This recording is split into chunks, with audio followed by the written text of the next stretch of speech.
My name's Alistair Cartwright. I run a business called Ingenium People. We're a training company dedicated to the in-house recruitment market. But this morning, I don't want to talk about that. I want to talk about something I'm really passionate about, which is basically building a business case for in-house recruitment. So just firstly, a quick poll, just to get your arms moving. But could we just have a quick poll in the room? So out of all of you here, who is kind of working within an in-house team that's, you know, really matured? You kind of got it. You've got the process in place. You've got the technology.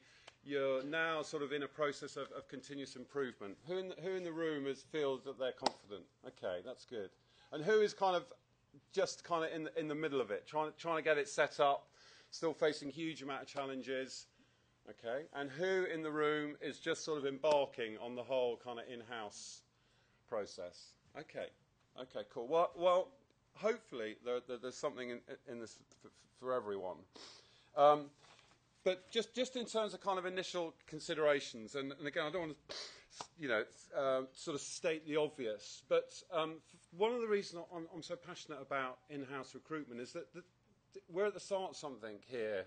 You know, all of you here have, quite a long way down the road. But if you think 10 years ago, there wasn't an in-house recruitment industry. There weren't in-house recruiters. So we're starting something really new here. We're developing a kind of a blueprint for an industry, which is one of the things that really excites me about this whole process. So there's just a huge opportunity for us, which I guess is why we're all here today. But why build an in-house function tool? So let's just have a think about that. Well, the first consideration, obviously, is money. That is the no-brainer. And basically, I'm going to go, at the end of this presentation, there's going to use some sort of stats that we can use on how we can sort of build a business case and prove to the business that we can save them money. But obviously, in this day and age, it is all about saving money. And in terms of getting commitment from the business, that's kind of where it starts. I would argue there's a hell of a lot more to it than just saving money. It's actually about having kind of better control of the recruitment process. It's about the ability to target more candidates. So again, I constantly get myself into sort of spats online, talking to recruitment consultants who think, that the recruitment consultants are the ones that have, this sort of unique black book. But there isn't anything that an in-house team there isn't anything that a recruitment consultant do that an in-house team can't do better. And again, there's an opportunity not to restrict yourself to agencies working in, particular niches, but actually there's an ability to target all candidates out there. Everything now is on the web, including millions and millions of candidates. So there's an opportunity for us to go and target those candidates online. I'm a passionate believer that people within the organisation are the best recruitment consultants for that organisation. If you're working within an organisation, you know about the culture. You know how people are going to fit into that. If you can train up your in-house team to be able to communicate with candidates, then there's just a huge opportunity to recruit better, more informed quality candidates. And finally, it is about the money, but it's also about control. It's about getting control of the recruitment brand, of the whole recruitment process. The days of leaving it in a third party, with agencies, in complete control of your recruitment process, those days are over. And I think this, for me, is really what's exciting. It's about developing control over the business and becoming more strategic. So yeah, we're quite excited about that. So, in terms of thinking about, so what are the alternatives? Well, I don't think there are any, really. I mean, I know there are RPO companies here, and they will argue about RPO, but today isn't really about a debate between RPO and in-house, so I'll kind of leave that for another day. So what are the key issues? What's going to help us in terms of actually getting this through the business? The first key issue for me is commitment, and it's not just about... It's commitment from the top. As with anything within a business, you've got to get buy-in from the top. And money does talk. So again, I was working with one in-house recruiter who was desperate to try and get commitment from the business. It was very old school. There was an old school tie. They'd recruitment consultants invited the partners to Twickenham and for rugby, and and it's so difficult to kind of get out of that entrenched culture of consultancies. And she was really clever. She worked out how much money they were spending on recruitment consultancies. And it was over £1 million. And actually, it just so happened that the partners of the business, they missed their bonus by about £1 million.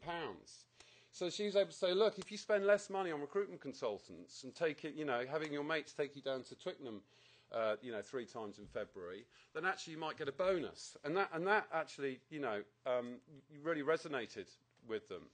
But it's not just about commitment from the top, it's about getting commitment from your people, from your team. And again, I'll talk a bit more about this, but it's, I don't know if anyone's read Jim Collins and Good to Great. It's kind of one of these American sort of management guru type books. But it's about, he talks about getting the right people on the bus, and I think this is what, getting the in-house function in place. It's about getting the right people on that bus. And again, I'll talk a bit more about that later. The second key issue is technology. So, there's no way around technology now. But I would say that there is a habit within this industry that we can overcomplicate things. It shouldn't be complicated. You need a website. It needs to be a decent website. The website should be the hub of all of your recruitment activity. Don't listen to all this guff that you hear from LinkedIn saying, the LinkedIn careers page is going to be the company homepage. It's the company career site that is the hub. So you need a good website and you need a good applicant tracking system. And kind of once you've got that, you're a hell of a long way down the process.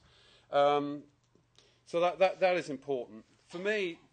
So this picture is supposed to represent a process, and this is kind of where it all starts and it all holds together.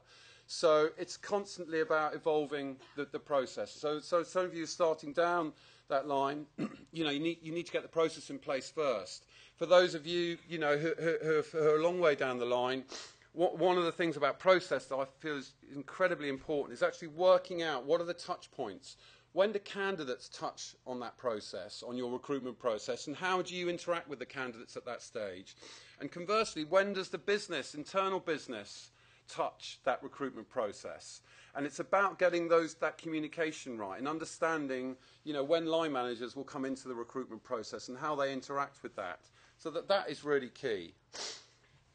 The next issue is obviously is getting the team right. So again, a lot of the work we've done, very often in-house teams are sort of thrown together. It's either HR people who kind of fallen into recruitment for one reason or another, or it's your ex-recruitment consultant who's desperate to get out of being a recruitment consultant and wants to go in-house. And it can be a bit of a mishmash, to be honest. And what you need is specialists, people who are going to be passionate. In 2 years down the road, you want that person to be, a risk specialist, for example, so that if someone needs a head of risk, they know that person is going to be known as that. This person knows how to get risk people.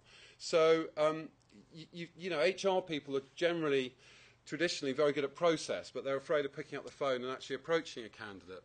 An ex-recruitment consultant will completely disregard the process. So you've got to work out a way of sort of gelling those two cultures together. But I've got it in a couple of my slides, but you do need to hire ex-recruiters. I'm a firm believer in that. And you don't want the recruiters that are basically just trying to get, they don't want to make 50 calls a day, so they want a cushy in-house job. So again, that's one of the other things that we have to deal with the training, is actually recruitment consultant who thinks they've come on holiday on the in-house job, they've still got to pick up the phone. They've got to make sales calls, but they're not making cold calls, they're selling to candidates. So that's obviously a big issue. Now this slide is to represent risk. And I've got this off Tim Forster, actually, who's head of recruitment for PwC, and he was saying that one of the key issues of bringing it in-house is the realisation that you've got to manage the risk. The risk is now all yours. And the risk is about having, a line manager who's going down the pub and doing interviews. You've got to manage that risk.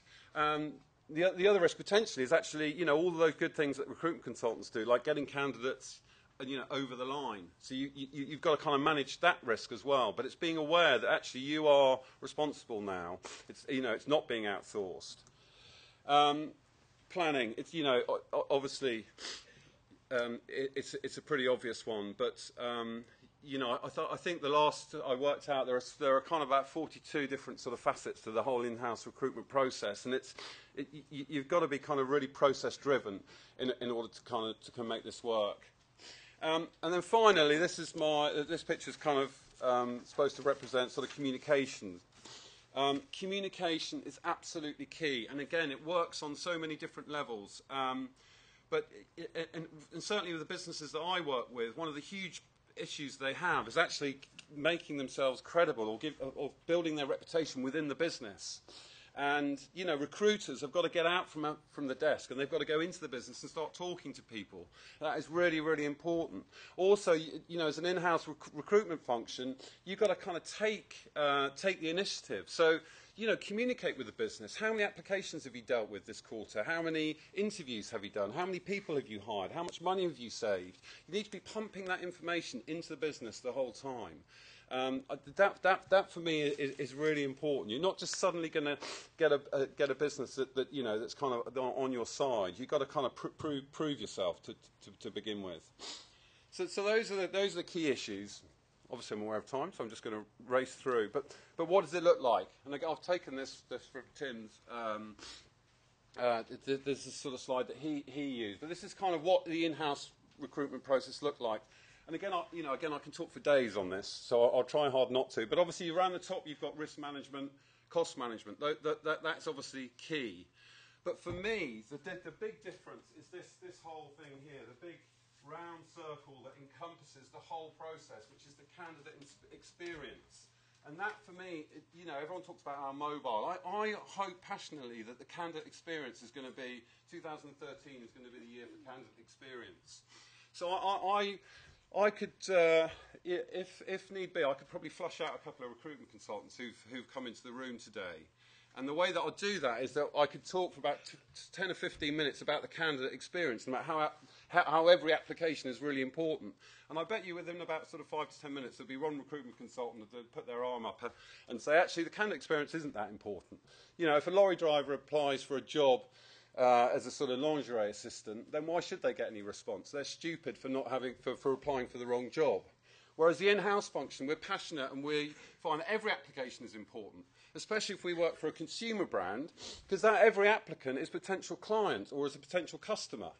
And actually, to be honest, with the technology that's available now, there is no excuse for every application not to get a response. You can set a response that's branded, that's personalised. Dear Alistair, thanks very much for your application.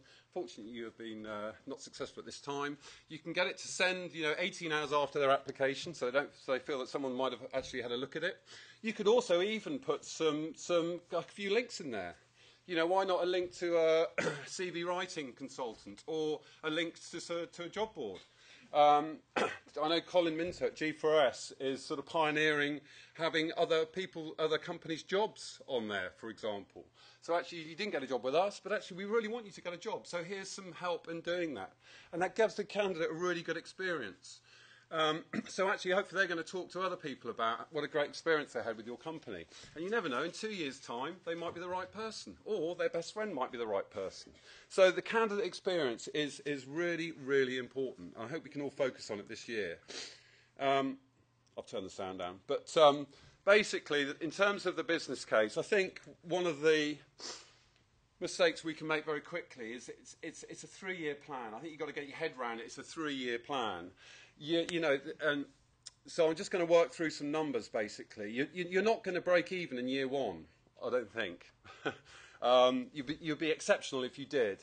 You're going to probably break even in year 2, and you're going to start saving the business money, year 3. And I think the way in terms of getting commitment from the business is that you write it as a business plan. So just very crudely, there's a company A, it's got an agency spend of 100k, but agency B's got a recruitment spend of £1 million. Generally, they've got sort of a recruitment, they rely about 80% of their hires on recruitment agencies. So if we just run through the savings. So first year, they reckon we can save 20% on recruitment fees. So you can see the kind of figures. Now the milestones, revise your PSL. And when I say revise your PSL, I don't mean try and screw down every recruitment consultant from 15% to 12%. I'd like to offer something different for a change in terms of your PSL. I'd like to say, if you're working with 10 consultants, let's work with 3 or 2. And actually, let's go to them and say, what are my competitors paying you? And if they're paying you 15%, say, well, I'm going to pay you 17%. And I think that you will get the best candidates but by doing that. So I think, never saying you should never get rid of agencies. I think the hires should be about 15% of hires should come from agencies. You need to work with agencies. If you don't work with the best ones, they'll strip your best people out of your organisation. But also, you will need them from time to time. So that's kind of that. Hire a specialist recruiter. Explore kind of career site and best ATSs. Consider some sort of low online marketing options. Again, clients who use fixed fee model for sort of generic type of roles, it works really well for them. I think it's the start of the whole evolution, but definitely something to worth looking into. Now, year 2, you should be really humming. You should have fully operational website, ATS. Your guys should be trained so that they are entrenched into the business, because every quarter they've gone out and they start talking to people that also, I'd like, again, with some of the clients that we're working with, is to become a more strategic kind of partners with the business. So looking at kind of workforce planning, and all of these sort of nice, cosy relationships that you've built up over the last year because you've replied to every single application, you can start to look at your database and actually put in some sort of pipeline management and workforce planning strategy down there.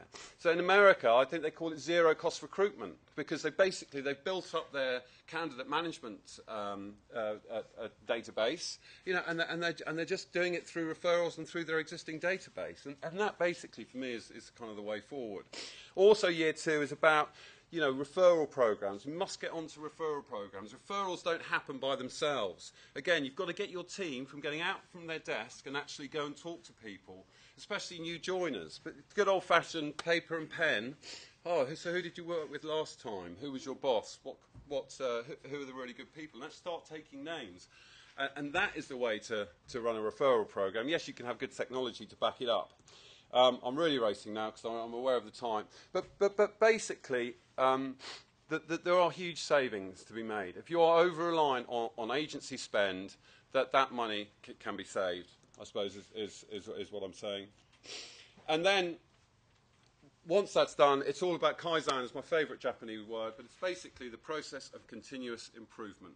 So this isn't kind of rocket science. It's about getting the basics in place, it's about getting the process in place, and then just every year it's about continually improving.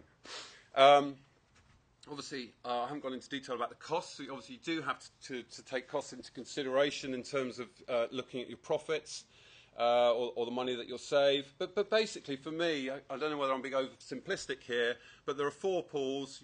So your people, your in-house recruiters you're going to recruit, your website. You can get a pretty decent corporate career site now for about 25 grand. I mean, that would get you a really good site. I don't know if there are any ATS providers in the room today, but if you're working for a 500 people company, you shouldn't be paying more than two grand a month for your ATS. It's pretty straightforward, and obviously the marketing, you've got to think about getting people to the site. So, in terms of kind of my top tips, the first thing, it's a 3-year business planning exercise. It's not something that happens overnight.